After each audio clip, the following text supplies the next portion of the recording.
प्यारे बच्चों, मैं कल आपको इसके पहले विशेषण बता रहा था और विशेषण का परिभाषा और भेद आपको हमने बताया था कि उसको आप अच्छी प्रकार समझकर लर्न कर लेंगे, सीख लेंगे। इसके बाद आज जो अगला विषय है जिसको फिर से रिवाइज करना है वह है क्रिया विशेषण। क्रिया विशेषण दोनों एक साथ है ना। क्रिया एक अलग विषय, अलग टॉपिक है, फिर विशेषण दूसरा अलग टॉपिक है, और फिर तीसरा क्रिया विशेषण एक साथ, एक अलग टॉपिक। तो क्रिया विशेषण जैसा कि नाम से ही पता चल रहा है, आप समझ गए होंगे क्योंकि हम पहले पढ़ाए। क्रिया विशेषण किसको कहते? विशेषण शब्द ही बताता है कि क्रिया विशेषण एक विशेषता वाला शब्द,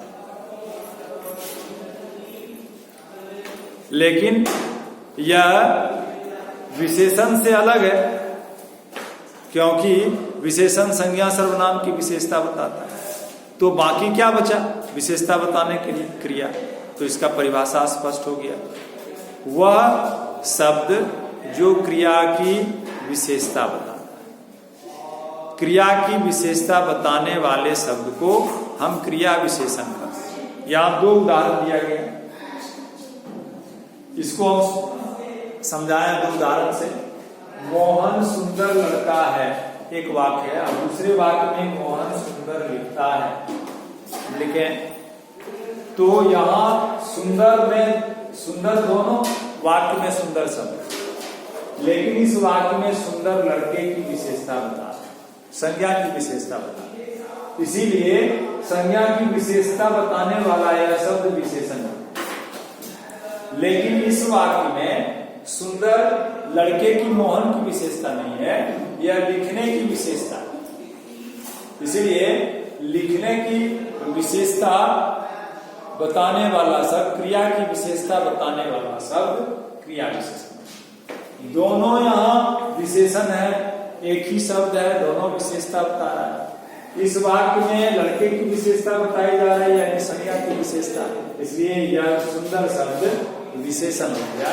लेकिन यही सुंदर शब्द इस वाक्य में यहाँ क्रिया लिखने की विशेषता बता रहा है, इसीलिए यह क्रिया विशेषण। ठीक, अब क्रिया की क्या क्या विशेषता हो सकती है? तो क्रिया की चार विशेषता हो सकती है कि वह क्रिया किस स्थान पर हुई, वह क्रिया किस समय हुई, ये भी क्रिया की विशेषता है, और वह क्रिया कितने मात्रा में हुई, उस काम को कितने मात्रा में किया गया, अधिक किया गया या कम किया गया, और वह क्रिया किस तरीके से संपन्न की गई, किस तरीके से की गई। ये चार विशेषता हो सकती है किसी भी क्रिया की। इसीलिए इस क्रिया विशेषण का चार प्रकार। क्रिया विशेषण का पहला प्रकार कालवाचक, दूसरा स्थानवाचक, तीसरा परिमाणवाचक, चौथा रीतिवाचक। ये जो चार नाम लिखे बताए हम, ये इसी चार प्रश्न का उत्तर दे रहा है। कालवाचक दे रहा है कब का, स्थानवाचक कहां का, परिमाणवाचक कितना का, और रीतिवाचक कैसे का। हम क्रिया से जब प्रश्न पूछते हैं तो इसमें से जो उत्तर आता है वही उसका नाम हो जाता है। जैसे लिखना क्रिया है इस वाक्य में, तो हम कहते हैं कैसा लिखता है, तो सुंदर लिखता है। तो सुंदर किस प्रश्न का उत्तर है? कैसा का उत्तर है, इसलिए सुंदर क्या हो गया? कैसे का उत्तर कौन दे रहा है? रीतिवाचक। कैसे? तो रीतिवाचक क्रिया विशेषण। इस तरह हम क्रिया विशेषण को पहचान सकते हैं इन चार प्रश्नों से। अब इसका परिभाषा हम नहीं लिखे हैं, इसका जो अर्थ है वही इसका परिभाषा।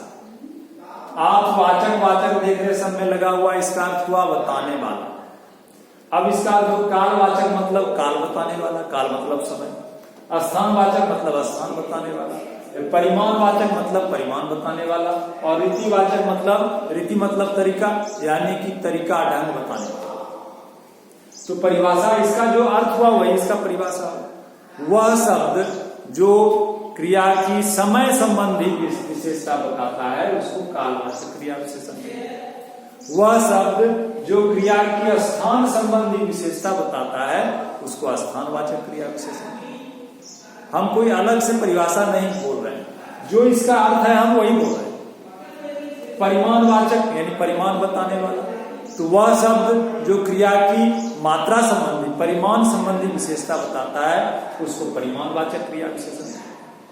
रीतिवाचक, रीति मतलब बताए तरीका, तो क्रिया के होने का तरीका जो शब्द बताए, वह शब्द जो क्रिया के होने के, संपन्न होने के तरीके को बताए, उसके विषय में बताए, उसको हम रीतिवाचक क्रिया विशेषण।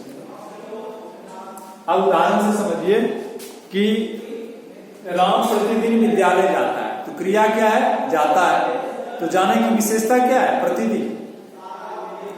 तो प्रतिदिन क्रिया विशेषण। अब प्रतिदिन क्या बता रहा है? समय बता रहा है, यानी कब जाता है इसका उत्तर दे रहा है, इसलिए प्रतिदिन कालवाचक क्रिया विशेषण। अब फिर दूसरा, वह मैं अभी बता रहा हूं, तो बताने की विशेषता क्या है? अभी। तो बताना क्रिया है, इसकी विशेषता है अभी, तो ये क्रिया विशेषण, क्रिया की विशेषता। लेकिन इस चार में से ये कब का उत्तर दे रहा है? कब बता रहा है? अभी बता रहा है, तो कब का उत्तर दे रहा है, यानी समय के विषय में बता रहा है, तो अभी क्या हो गया? कालवाचक क्रिया विशेषण। ठीक है, ऐसे उदाहरण से समझिए। स्थानवाचक, वह मेरे आगे खड़ा है, तो क्रिया है खड़ा है, इसकी विशेषता क्या है? आगे, तो आगे क्रिया विशेषण। लेकिन यह किसके आगे, किसके विषय में बता रहा है इस चार में से? तो स्थान के विषय में बता रहा है। कहां के विषय में बता रहा है? कहां का उत्तर दे रहा है? कहां खड़ा है?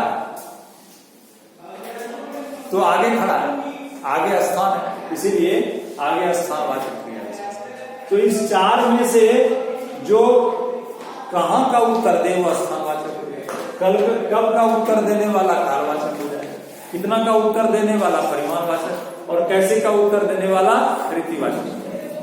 अब बंदर ऊपर उछल रहा है, उछलने की विशेषता क्या है? क्रिया की विशेषता क्या है? ऊपर, तो ऊपर क्रिया विशेषण। लेकिन ये बता रहा है कहां उछल रहा है, कहां का उत्तर है, तो यह स्थान, ऊपर स्थान बताया, इसलिए स्थानवाचक। ठीक, इसके बाद परिमाणवाचक क्रिया विशेषण। परिमाण मतलब मात्रा, राशि, अमाउंट, कितनी मात्रा में कितना, इतना, कितना, कितना। तो उदाहरण से समझिए, जैसे वह बहुत पढ़ता है, पढ़ने की विशेषता, पढ़ना क्रिया, इसकी विशेषता क्या है? बहुत, तो बहुत क्रिया विशेषण। लेकिन यह किसके विषय में बता रहा है? कितना के विषय में बता रहा है? कितना पढ़ता है, इसका उत्तर है बहुत पढ़ता है, तो बहुत कितना का उत्तर है, इसीलिए ये कितना का उत्तर है, इसलिए परिमाणवाचक हो गया। इसलिए परिमाणवाचक हो गया क्योंकि क्रिया की मात्रा बता रहा है, कितना पढ़ता है, बहुत पढ़ता है, पढ़ने की मात्रा बता रहा है। फिर वह कम बोलता है, तो बोलने की विशेषता क्या है? कम, तो कम क्रिया विशेषण। लेकिन यह कम क्या बता रहा है? कितना का उत्तर दे रहा है। कितना बोलता है? कम बोलता है, बोलने की मात्रा बताया, इसलिए परिमाणवाचक क्रिया विशेषण। फिर इसके बाद है रीतिवाचक क्रिया विशेषण। रीति मतलब तरीका।